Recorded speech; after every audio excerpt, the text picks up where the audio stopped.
فرمایا تمہارے باپ ابراہیم کی سنت ہے، اور فرمایا کہ ان کو خوش دلی سے اللہ کی راہ میں قربان کرو۔ قیامت کے دن یہ اپنے بالوں کے ساتھ، اپنے سینگوں کے ساتھ اور اپنے کھروں کے ساتھ آئیں گے، اور یہ بھی ارشاد فرمایا کہ کل پل صراط پر یہ سواریاں بن کے تمہیں پل صراط سے پار لگائیں گے۔ اور جب قربانی کے لیے کوئی شخص جانور خوش دلی کے ساتھ رضائے الہی کے حصول کے لیے ذبح کرتا ہے تو اس جانور کا خون زمین پر گرنے سے قبل یہ عمل قبول کر لیا جاتا ہے۔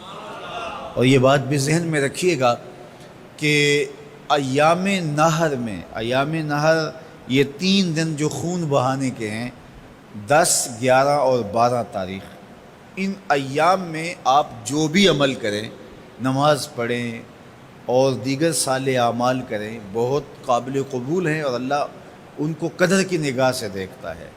لیکن ان ایام میں جو سب سے زیادہ اللہ کو محبوب عمل ہے وہ راہ خدا میں خون بہانا ہے، قربانی پیش کرنا ہے۔ تو قربانی کا کوئی اور متبادل نہیں ہو سکتا۔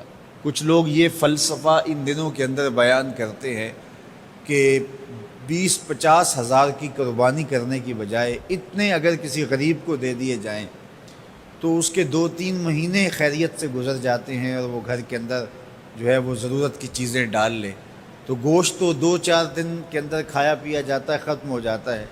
لیکن اگر اتنے پیسے کسی غریب کے گھر دے دیے جائے تو یہ اچھی بات ہے۔ تو اسلام کب اس عمل سے روکتا ہے؟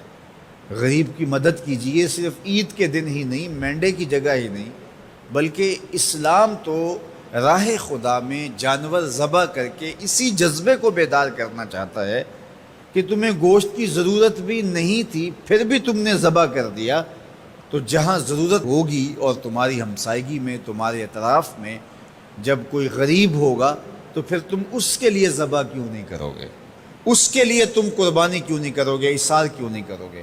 یہاں تو پھر بھی ہم گوشت خود کھا لیتے ہیں یا غرباء میں بانٹ دیتے ہیں، لیکن منا کی وادی میں جہاں لاکھوں قربانیاں پیش کی جاتی ہیں وہاں تو جانور کاٹ کے اس کو ذبح کر کے بس چھوڑ دیا، اس کے گوشت سے غرض ہی نہیں ہوتی۔ زیادہ تر حجاج ایسے ہوتے ہیں جن کو یہ بتا دیا جاتا ہے کہ تمہاری قربانی کر دی گئی ہے، اور وہ فون کال کے انتظار میں یا حکومت وقت کی جانب سے دیے گئے وقت کے بعد حلق کروا دیتے ہیں۔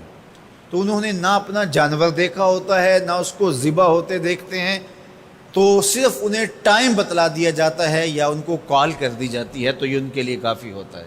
تو وہاں تو گوشت کھانا بھی مقصود نہیں، تو صرف اللہ کی رضا کے لیے جانور ذبح کرنا۔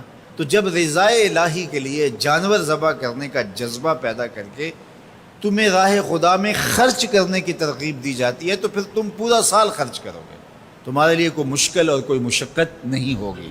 لیکن اگر تم جو ہے وہ اس جذبہ خیر سے نور حاصل نہیں کرو گے تو پھر تمہیں یہ دولت نصیب نہیں ہوگی۔ تو سب سے افضل عمل ان 3 ایام کے اندر جو بتایا گیا وہ یہی ہے کہ راہ خدا کے اندر خون بہانا ہے۔